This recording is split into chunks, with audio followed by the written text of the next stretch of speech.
The first technique I'm going to show you is with graphite paper. You can buy this stuff sometimes at the hardware store, craft stores, art supply stores. It has a dull side and a shiny side. The shiny side is your working side. Many a time have I put my paper in backwards. I'm going to take my artwork. In this case, I have printed this off the internet. If you're at a loss for what to paint, and you're at a loss because I can paint okay, but I can't draw. All kinds of free stuff on the internet. Look for royalty free. Sometimes I'll look in coloring books for royalty free coloring book pages, because you get these nice outlines. You want your paper to be big enough for your image. So you want to make sure you get all your sizing correct. I cut it out smaller because I want to be able to see where my sides are and where I'm putting this. Composition is something that we will cover in another tutorial. Once I have it where I want it, I will tape typically the top. Sometimes it's the side, but you want to tape it so it hinges up. You want to be able to lift it up to see what's going on. You're taping it down because if you hang on to it, oh, I got this, and then you make a mistake, and then you go and you try to look at it, your paper shifts, and you're in big trouble. I've lined that up. I'm going to just double check on my paper here. Just so you know, graphite paper, don't use carbon paper. As you can see, there's millions of lines on here. It's pretty user-friendly in terms of you can keep using it and using it and using it. I don't want to put a lot of pressure down because I don't want my fingerprints on there. This is where I use regular pencil. Sometimes you forget where you are.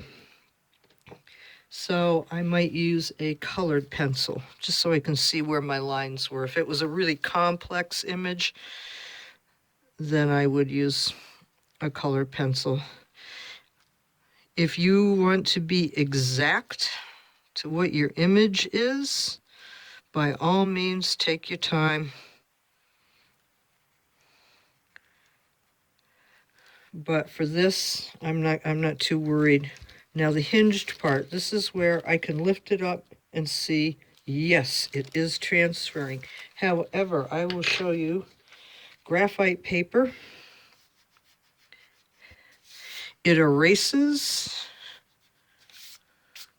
but not as well as you'd like it to. Something to consider. I'm going to go a little bit lighter.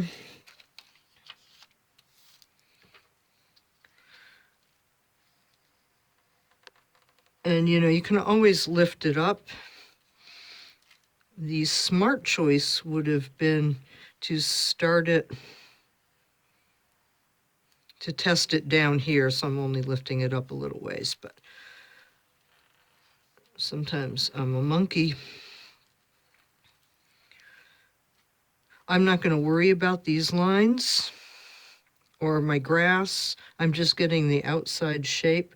I'm not even going to do the curly Q on this little guy. I can work that in later. I'm also not going to worry about the circles. You can draw them in there and paint them in, but I have another technique for dealing with those little circles. So there you have it. Your artwork is transferred, and I can see that I didn't quite finish this line, but that's all right. Hang on to this because you'll want it for reference. Your next technique is very similar. It's the poor man's graphite. This graphite you buy in a package, bunch of sheets, you're ready to go. If you don't have that and you really want to get going, I have this smaller mushroom, and I like to use an ebony pencil. I use ebony pencils because they have a large, soft lead. You can use a regular pencil, it just takes a little more effort. And you can see on the back of it, pencil is rubbed. So I had this down, and I rubbed with the soft lead pencil all over the back. I take my paper, I get it. Ooh, that's pretty close up there. I'm going to get it kind of where I want it. Again, I'm going to do a similar thing. Hinge it. That way, whoop, I'm going to go with my regular pencil, a little bit harder. Start at the bottom. I can see that it is making a mark. I'm good to go with that pressure. You want to try to go heavy enough to transfer the image, but light enough so you don't dent the paper. So I'm going to go a little bit lighter, and I'm going to check it. Yeah, that's still doing its thing.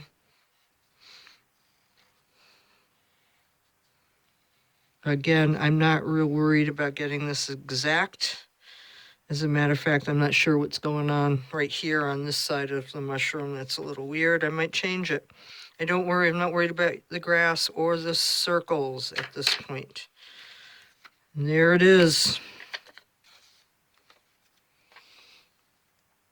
Again, I'm going to hang on to that, and I don't like this really weird. So I'm just going to make it smooth. So there is that technique.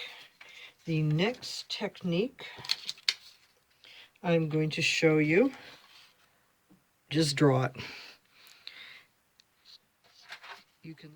Your next technique is using watercolor pencils. Here's where I try to go with something very neutral. I'm going to use the gray. This is a light gray, medium gray pencil. And I'm still drawing freehand. I'm going to use this little space. But the beautiful thing about this watercolor pencil is when I put water to the pencil, it turns into a paint.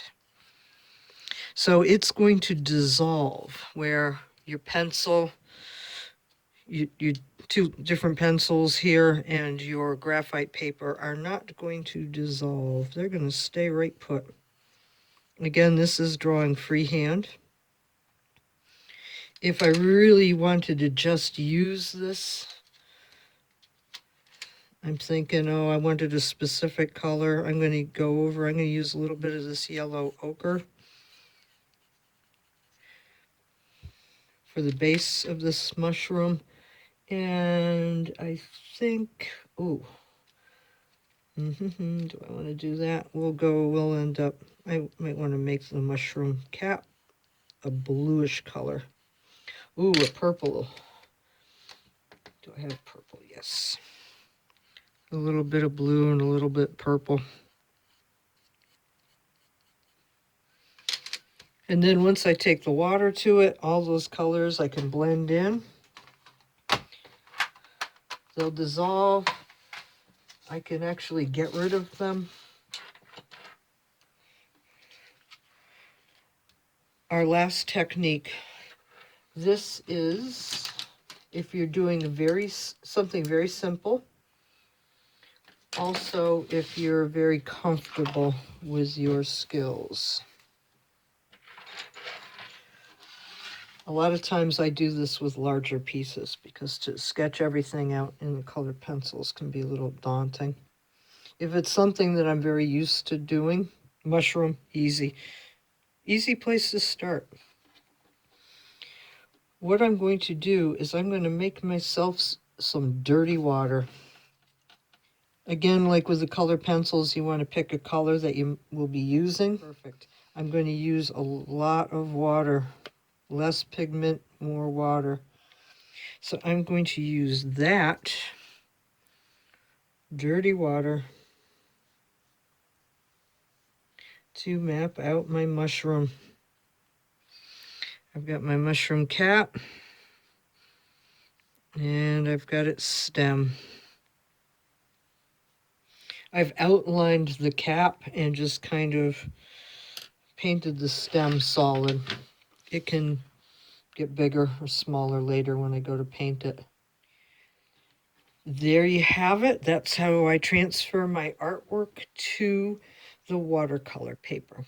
So thanks for stopping in and check out the other tutorials.